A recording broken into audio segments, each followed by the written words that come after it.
Two hot dogs and a pickle. Yeah. Well, hello again, and welcome back to Two Hot Dogs and a Pickle. We are murdering old men with flamethrowers, Yeah. wearing crow's masks.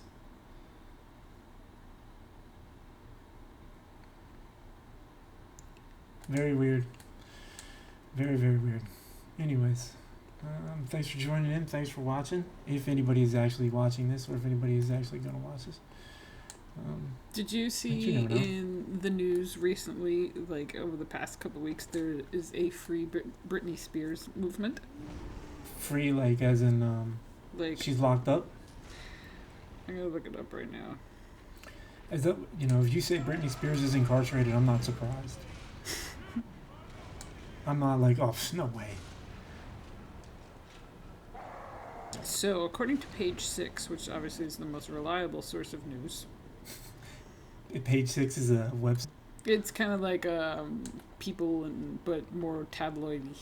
Oh, like Enquirer? Yeah. National Enquirer? Yeah, kind of. Jamie Spears, who is Britney Spears' sister, is sick of tired of how the hashtag Free Britney, an increasingly vocal online movement, is claiming his Britney Spears. Oh, Jamie's her father, my bad. Okay. Is claiming Britney Spears is a prisoner in a gilded cage and is painting her father as a villain. What? So her dad told the Post that the campaign, which posits him what is that word? As a cruel and opportunistic father keeping his 38-year-old pop princess daughter under an emotional and financial control since she was 12 years old. Oh my god. All these conspiracy theorists don't know anything and they don't have a clue. It's up to the court of California to decide what's best for his daughter and no one else's business. So, every nickel and dime for the past 12 years in a legal battle, he has partial rights over everything. Oh, man. So, people are trying to hashtag Free Britney Spears. Yeah. Because she is being held hostage financially over her father. I've read... And he's contributed to her breakdowns. Yeah. Oh, snap. See, that kind of explains a lot because we all have fucked up, like, pasts and daddy issues and stuff, and hers is just a little more out in public than the rest of us. Yeah. Who are sitting here shaking in corners I've read, watching Pet Sematary. I've read and heard similar things about, like, Justin Bieber's parents. Oh, yeah. They owned a lot of his stuff, too, I think. Well, they took his childhood and made it like they monetized his, like they were focused, you know what I'm saying? They were more focused on making a business out of their child than making the child happy. Like, it wasn't dance lessons and singing lessons because that's what he enjoyed to do. Maybe initially, like, he showed talent to it, but then once he started to get, like Britney started really young, he got really famous really quick. But she was like a Mouseketeer. But that's what I'm saying. They tried to monetize their kid's childhood, man, which is fucked up. And it's like, that's why we were watching, what's the one with Simon Cowell? Oh, America's Got Talent. Yeah. And he said something, even though I know he's a bad guy on the show. A lot of people disagree with him on the show, but he's just a businessman, though. Yeah, he was saying that he doesn't like kids groups where over orchestrated. It's too perfect. Yeah, it's not about the kid developing a talent in doing something that they enjoy. Girls. Exactly what I was thinking about. I was definitely thinking about the Spice Girls. You've never seen Spice World? Is it a movie? You've seen Spice World. If I haven't, I want to watch it now. It's about the Spice Girls go on tour in a big old giant bus, and their bus is all like hooked up, and they do Spice Girl stuff. I'm gonna say I think I have seen that. I know you have. Why did we watch it together? Maybe we've watched a lot of strange movies together. It's true, and I definitely want to see Spice World. No, and the Spice Girls. I can't even think of a song that they sang. I keep singing "Hit Me, Baby, One More Time" over and No. over in my head. I know it's because it's Britney Spears. You know? There's that one Or was it "Hit lovey-dovey Me song. One More Time"? Was that Christina Aguilera? They had this some lovey-dovey song. Oh crap! Give me what I want. I'll tell you what I want. What I really, really want. I wanna.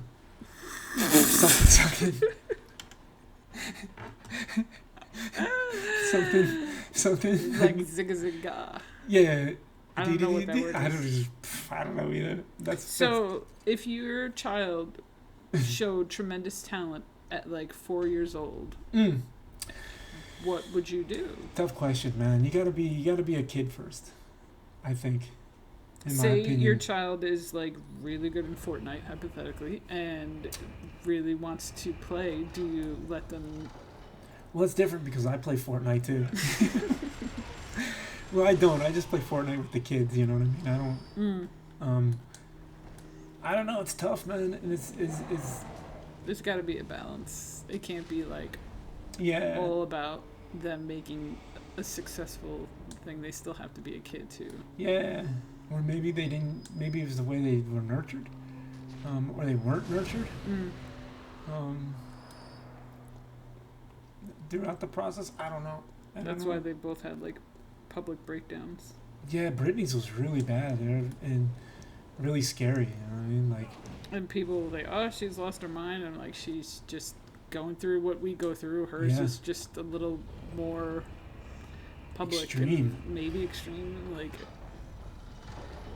yeah, based on the damn it. like I've never bashed cars, and you know, but I have many of times put my headphones on in 100-degree weather and go for runs with hoodies on and listen to Eminem for 10 miles.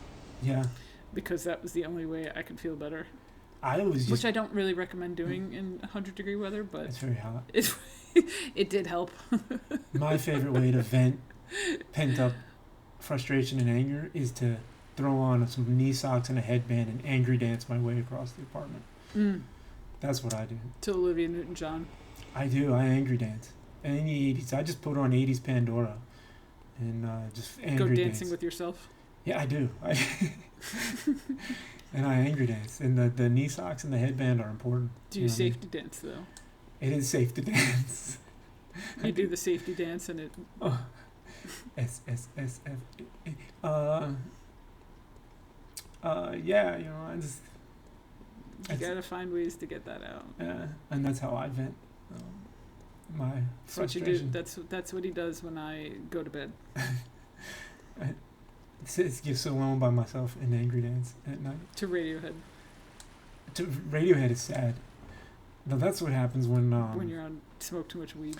Yeah, man. When you get that nervous stone, like that. Something. Feel like your teeth are gonna fall out. And, you know, I don't know.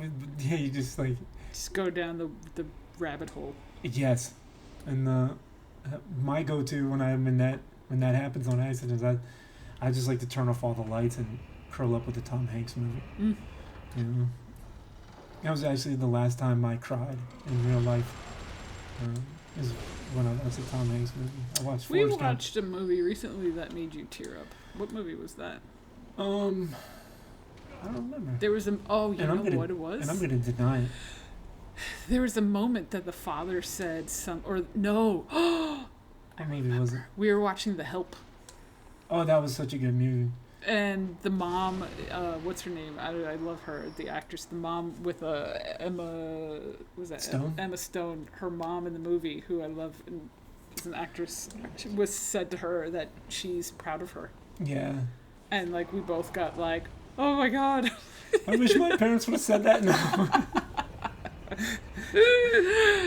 It was just a very beautiful moment. I wish I could have got I love you instead of fuck you. It was like there was a lot of, you could see, like you could feel the rawness in that moment. In the emotion. Yeah.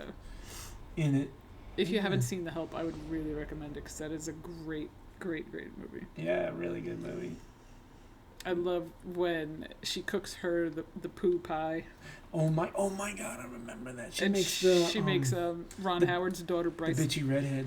Yeah, it's Ron Howard's daughter. She puts shit in the pie. Mm-hmm. Yeah, that's crazy. It's a great movie. Great movie. Really good movie. I don't remember crying, and I'm gonna deny it.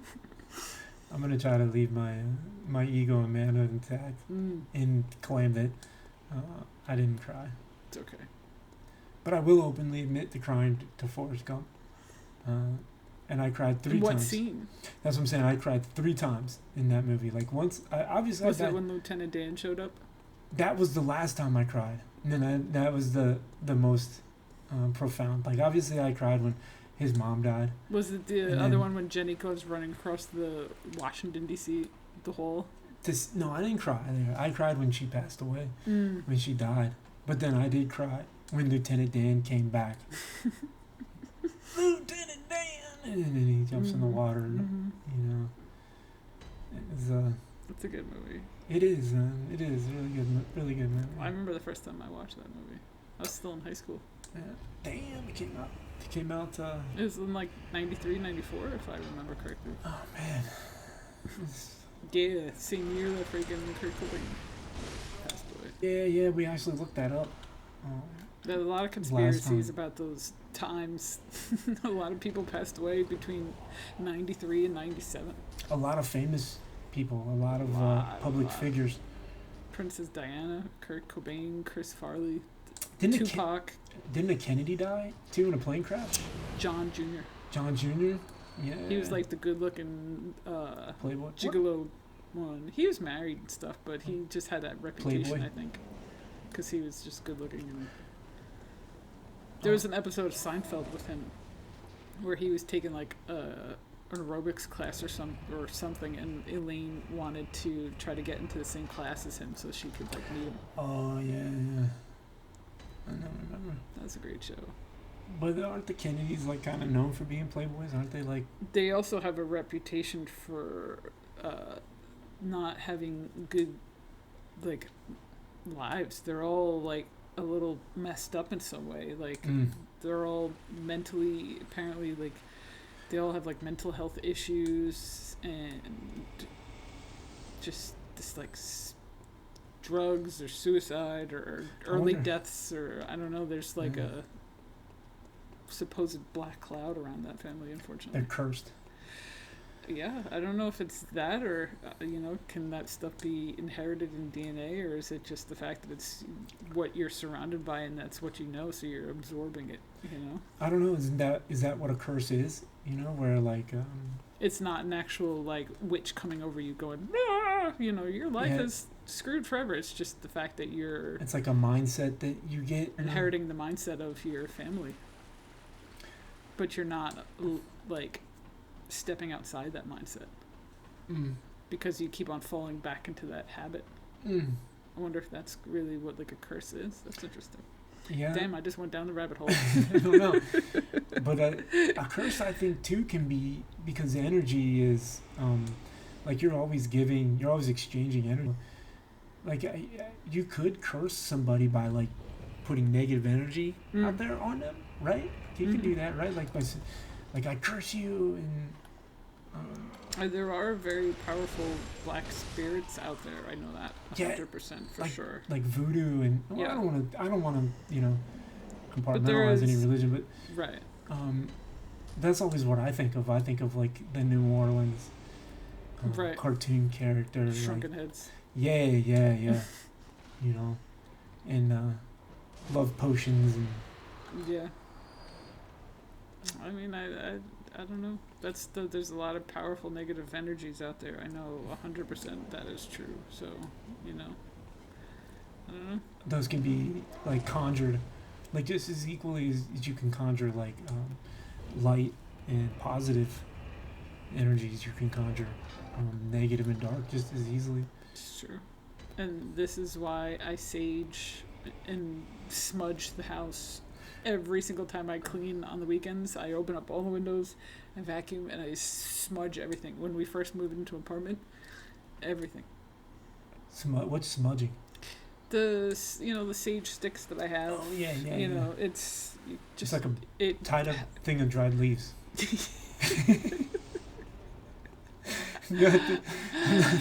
I'm not trying to be ignorant to be a jerk. I just Yes, that's pretty much what it is. I'm just blowing dry leaves. I say God bless you, and I love you for doing that and knowing.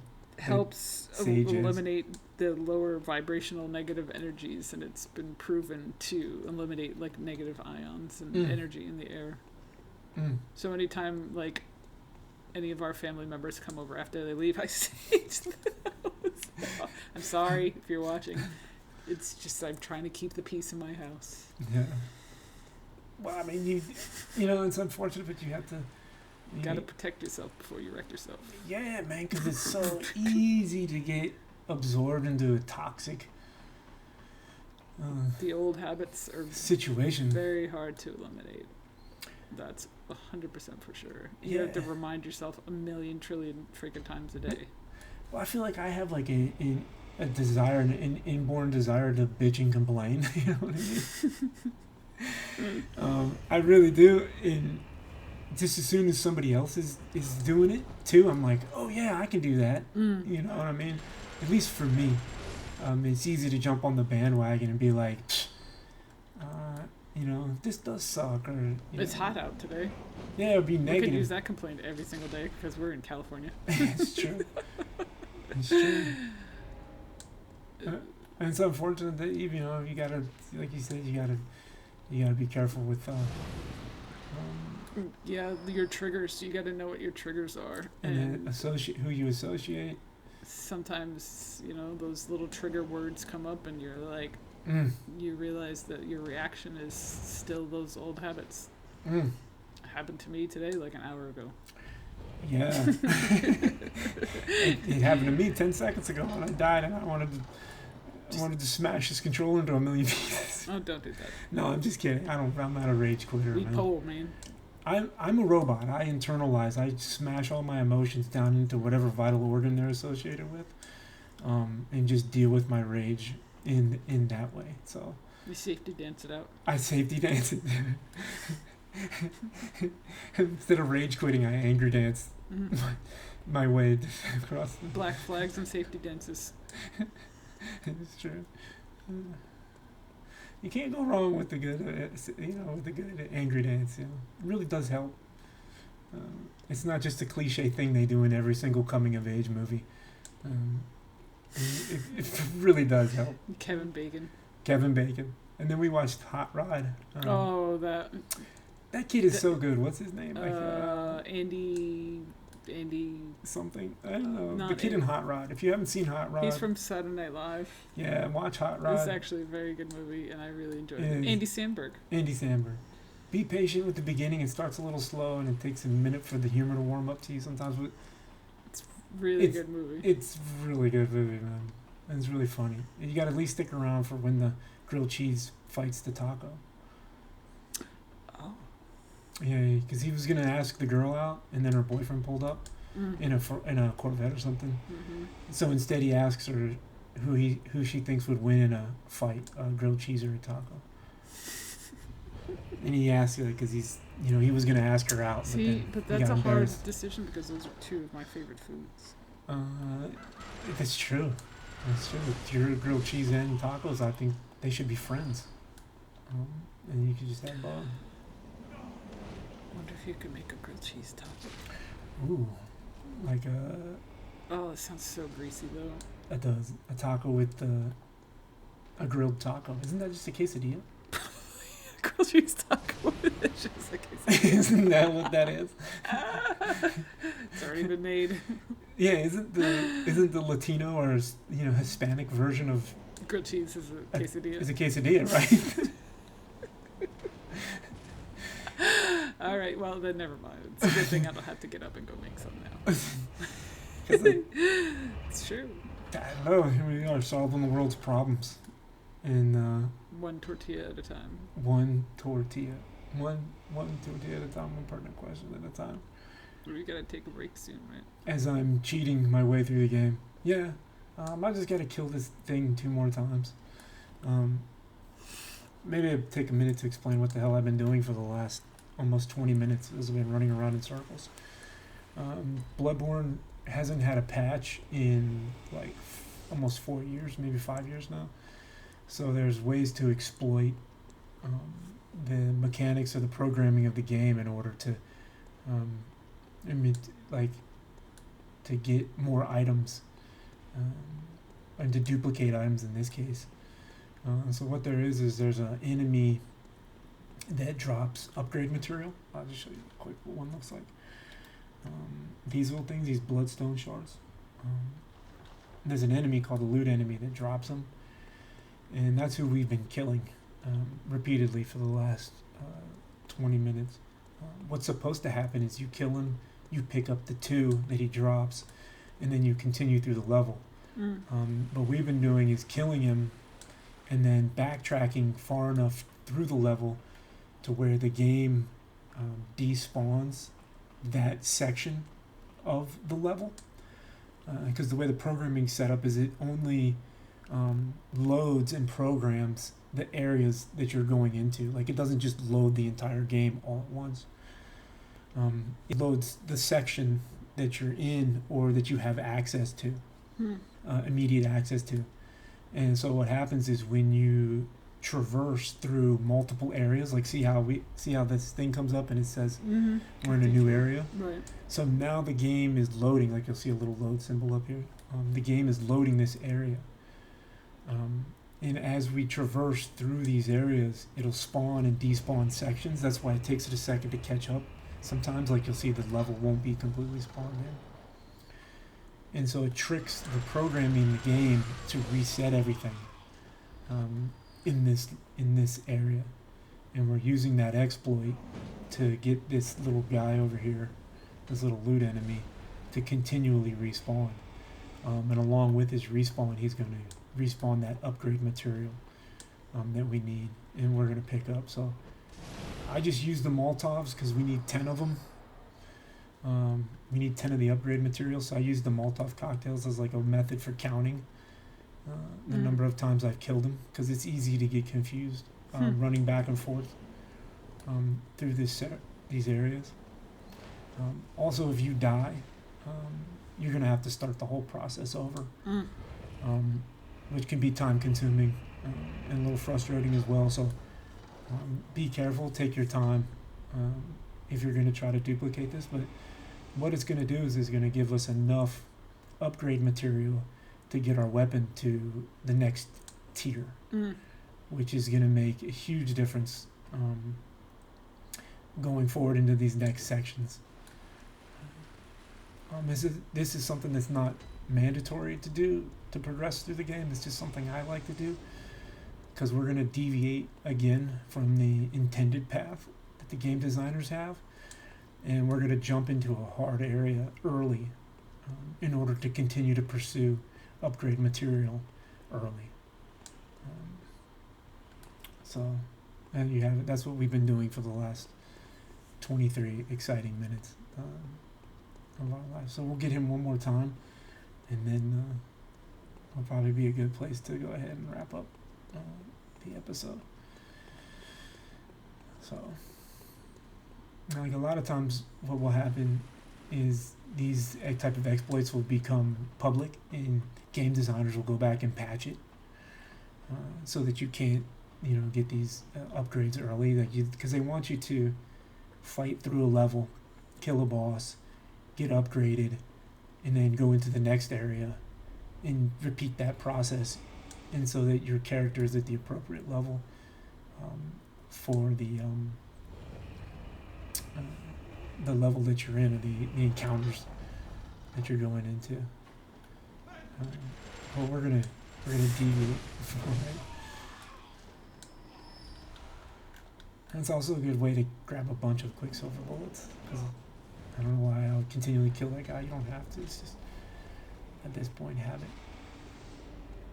So we'll get our last upgrade guy right here with this Molotov.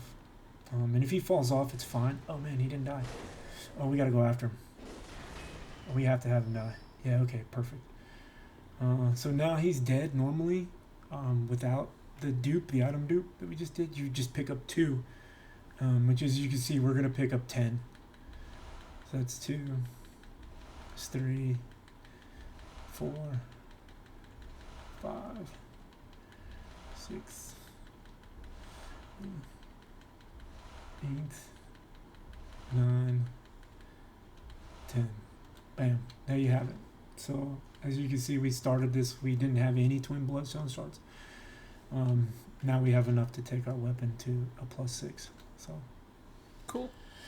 there you have it. How to cheat at Bloodborne.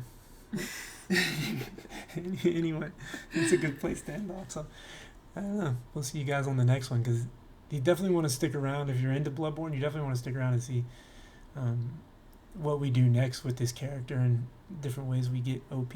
And Okay. OPP. OPP. OPP. That means something. Other people's pickles. Oh. It depends. You gotta listen to the song because he says what it means, but it depends on who you are. Yeah. I don't know, if you haven't guessed our age by now, you probably can by all the 90s references. and Yeah. stuff like that. We in our 40s and old. Like a bottle of oldie. Great. Old English? A 40 of Old English, it's disgusting. It is. But it's cheap. It is. Like That's me. cheap and disgusting. Perfect. Perfect. And,